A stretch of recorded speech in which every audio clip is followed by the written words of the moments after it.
அஸ்ஸலாமு அலைக்கும் வரஹ்மத்துல்லாஹி வபரகாத்துஹு. அன்பாத அனைத்து உறவுகளுக்கும் இனிய மாலை வணக்கம். 4357 பேர் வந்து ட்ராவல் பேன் குவைத்தில், அதுலேயும் 2645 டெபிட்டர்ஸ் டேட் நைட் அரப் டைம்ஸில் வெளியாகின தகவல். அதே போல் மிக முக்கியமான சில தகவல் இருக்குது. சவுதி அரேபியா பாகிஸ்தான் துருக்கி ஜாயிண்ட் டிஃபென்ஸ் எக்ரிமெண்ட், புதிய ஒரு பாதுகாப்பு நடைமுறையை 3 நாடுகள் இணைந்து கொண்டு வரது ஏதோ ஒரு குறிக்கோளை சுட்டி காட்டுது. இதில் முக்கியமாக பார்த்திங்கன்னா தற்போதைய சூழலில் ஒரு சலசலப்பு நிலை ஏற்பட்டிருக்குது. ஈரான் மற்றும் ஸ்ட்ரைட் ஆஃப் ஹார்மஸ் பகுதிகள், அதாவது ஸ்ட்ரைட் ஆஃப் ஹார்மஸில் சிலருடைய ஆயுத நடவடிக்கைகள் அதிகரித்து வருவதாகவும், சில திட்டங்கள் ஈராக் மற்றும் ஈரானிடையே சில திட்டங்கள் வந்து தீட்டப்பட்டு வருவதாகவும், ஈரானுக்கு ஆதரவான குழுக்கள் 48 மணி நேரம் வரைக்கும் தான் பொறுமை காப்போம், அதற்கு பிறகு மறுபடியும் எங்களுடைய தாக்குதல்களை நாங்கள் ஆரம்பிப்போம் அப்படின்ற மாதிரி சில தகவல்களை வெளியிட்டிருக்கிறாங்க அவங்களுடைய ஒஃபிஷியல் பேஜ்களில் சில ஆயுத தரப்புகள். அதே போல் பார்த்திங்கன்னா ஸ்ட்ரைட் ஆஃப் ஹார்மஸில் மறுபடியும் ஒரு அமைதியின்மை நிலைமை ஏற்பட்டிருக்குது. இது வரைக்கும் கிட்டத்தட்ட சென்ஸ் இந்த பேச்சுவார்த்தை தொடங்கின அந்த நாளில் இருந்து இப்போ வரைக்கும் கிட்டத்தட்ட 3 கப்பல்கள் தாக்கப்பட்டிருக்குது, 2 கப்பல்கள் வெடித்து இருக்குது. அதாவது மைனில் பட்டு டேமேஜ் ஆகின கப்பலை வந்து இதில் நம்ம தாக்குதலில் சேர்க்க முடியாது, ஏன்னா அது வந்து ஜஸ்ட் ஒரு எக்ஸிடெண்ட். இந்த ரூட்டில் தான் போகணும்னு சொல்லியும் கப்பல் டைவர்ஷன் ஆகி கொஞ்சம் அந்த பாதுகாப்பு ரூட்டை விட்டு விலகினதால் வந்த விபரீதம் அது, சரியா? அப்போ அதை வந்து நாம் அடிச்சிட்டாங்க அப்படின்னு சொல்ல முடியாது. ஆனால் 3 கப்பல், இன்றையோட 3 கப்பல் வந்து ஹார்மோஸில் தாக்கப்பட்டிருக்குது. இந்த பேச்சுவார்த்தை பீரியட்டுக்குள்ளேயே அங்கிட்டு பக்கம் பார்த்திங்கன்னா செங்கடலில் 8 கப்பல் இது வரைக்கும் சவுதி அரேபியாவுக்கு சொந்தமான கப்பல் 7, இந்தியாவுக்கு சொந்தமான கப்பல் ஒன்றும் தாக்கப்பட்டிருக்குது ஹூத்திகளால். அது செங்கடலில் அந்த பஞ்சாயத்து ஒரு பக்கம் வேறையாக இருக்குது. இந்த பக்கம் ஸ்ட்ரைட் ஆஃப் ஹார்மஸில் இந்த சலசலப்பு ஏற்பட்டிருக்குது. அதே மாதிரி பார்த்திங்கன்னா இந்த சூழலில் ஈராக் அத்தாரிட்டி வந்து என்ன சொல்கிறாங்கன்னா, Iraq army we will not allow any aggression that extend to neighboring countries. அதாவது எங்கள் நாட்டிலிருந்து எந்த ஒரு ஆயுத தரப்பும் பக்கத்து நாடுகளுக்கு தாக்குறதுக்கு நாங்கள் அலோவ் பண்ண மாட்டோம் அப்படின்னு ஈராக் ஆர்மி தெரிவிச்சிருக்காங்க. அதாவது கவர்மெண்ட்டோட ஆர்மி இருந்தாலும் ஆயுத தரப்பு குழுக்கள் வேறையாக இருக்குது. இதே மாதிரி தான் ஏமன் நாட்டு ஆர்மியும் என்ன சொல்கிறாங்கன்னா, நாங்கள் சவுதி அரேபியாவுக்கு முழு ஆதரவை கொடுக்குறோம், நாங்கள் வந்து பாதுகாப்போம், நாங்கள் வந்து எங்களுடைய நாட்டில் வந்து தாக்குதல்களை தவிர்ப்போம், நாங்கள் வந்து எதிர்ப்பு படைகளுக்கு எதிராக போராடுவோம் அப்படின்னு சொல்கிறாங்க. ஆனால் ஏமனுடைய சானா, ஹுதைதா இந்த பகுதிகளில் இருக்கக்கூடிய ஏமனுடைய ஆக்கிரமிப்பாளர்களாக இருக்கக்கூடிய ஹோத்திகள் வந்து இன்னைக்கு காலையில் கூட சவுதி அரேபியாவில் தாக்கியிருக்கிறாங்க. குடியிருப்பு பகுதிகளில் 11 சிவிலியன்ஸ் வந்து இதில் காயமடைந்திருக்காங்க அப்படின்றதும் குறிப்பிடத்தக்க ஒரு விடயம்.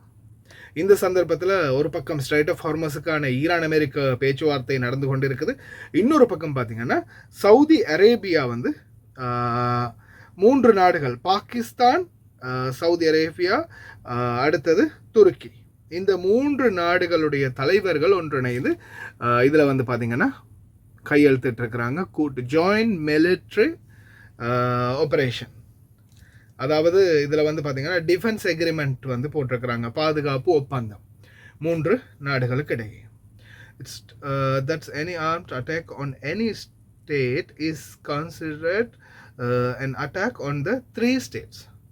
ஏதாவது ஒரு நாடு, இப்போ சவுதி அரேபியாவை யாராவது அடித்தாங்கன்னா பாகிஸ்தானும் துருக்கியும் சேர்ந்து சவுதியோடு சேர்ந்து அடிப்போம் அப்படின்னு சொல்லியிருக்காங்க. அப்போ அதே மாதிரி துருக்கிக்கு ஏதாவது ஒன்றுனா சவுதியும் பாகிஸ்தானும் போகும், பாகிஸ்தானுக்கு ஏதாவது ஒன்றுனா சவுதியும் துருக்கியும் வரும் அப்படின்ற மாதிரியான ஒரு டிஃபென்ஸ் அக்ரிமெண்ட்டை போட்டு வச்சுருக்கிறாங்க. என்ன மாதிரியான ஒரு புதிய தீர்மானம்ன்றது தெரியல, பொறுத்திருந்து பார்ப்போம். ஏமனோட என்ன மாதிரியான கணக்கு வழக்கை இவங்க மெயின்டைன் பண்ண போகிறாங்க, இதுக்கு பிறகு சவுதி அரேபியா, துருக்கி, பாகிஸ்தான் சேர்ந்து என்ன மாதிரியாக ஹேண்டில் பண்ண போகிறாங்க இந்த ஹவுதிகளுடைய பிரச்சனை அப்படின்றதையும் பார்க்கலாம். அதே போல் அன்பார்ந்த உறவுகளே, ஒரு முக்கியமான தகவலை சொல்லியாகணும். இது குவைத்துடைய முக்கியமான தகவல். ட்ராவல் பேண்ட் விமான பயணம் தடை அப்படின்றது பார்த்தீங்கன்னா, குவைத்தில் இந்த வங்கிகளில் கடன் வாங்கி இருக்கிறவங்க, அதே மாதிரி முக்கியமான சில கஃபீல்களுக்கு, சில வெளிநாட்டவர்களுக்கு இந்த தடை உத்தரவு விதிக்கப்பட்டிருக்குது. கடந்த காலங்களில் இருந்தே பார்த்தீங்கன்னா குவைத்தில் வந்து லோன் வாங்கிட்டு கட்டாமல் டிமிக்கி கொடுக்குறவங்க அதிகமாக்கிட்டே வராங்க. ஒரு காலத்தில் வந்து குவைத் நாடு அவங்களுடைய செல்வம் செழிப்பு இன்னும் அதிகரிக்கத்தான் போகுது. இதுக்கு முன்னாடி இருந்த மன்னர்களுடைய காலங்களில் இருந்த செல்வம் அந்த செழிப்பு அதிகமாக இருந்த காலங்களில் நிறைய தடவை வந்து பொது மன்னிப்பு ஒன்று கொடுப்பாங்க. எப்படின்னு பார்த்தீங்கன்னா, குவைத்தில் வந்து பணம் கட்ட முடியாமல், கடன் வாங்கி கட்ட முடியாதவங்க, கரண்ட் பில்லு கட்ட முடியாதவங்க, தண்ணி பில்லு கட்ட முடியாதவங்க, இந்த மாதிரி அபராதம் இருக்கு இல்லையா, முக்காலஃபாத், அது கட்ட முடியாதவங்க, ரொம்ப காலமாக பெண்டிங்கில் இருக்க வழக்கு, இந்த மாதிரியான ஆட்களுக்கு வந்து குவைத் கவர்மெண்ட்டே ஓகேப்பா உங்கள் கடனை நாங்கள் தள்ளுபடி பண்ணிட்டோம், நீங்கள் இனிமேல் கடன் கட்டவே தேவையில்ல, நீங்கள் அந்த தண்ணி பில்லு கட்டாதீங்க, மின்சார பில்லை நாங்கள் தள்ளுபடி பண்ணிட்டோம், வேணாம், இனி புதுசாக வரதை கட்டிக்கோங்க. இந்த மாதிரியான சலுகைகள் நிறைய கொடுத்தாங்க.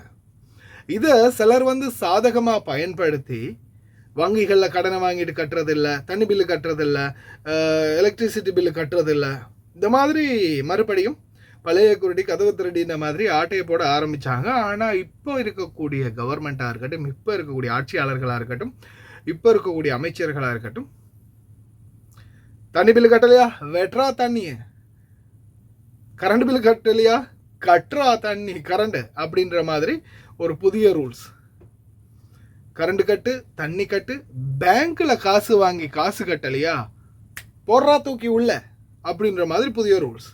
இப்போ கடன் கொடுத்து யாரெல்லாம் கடன் கட்டாமல் இருக்கிறாங்களோ அவங்களுக்கு அவகாசம் கொடுப்பாங்க. கால அவகாசத்துக்குள்ள கடனை கட்டலையா தூக்கி உள்ள போட்டுருவாங்க.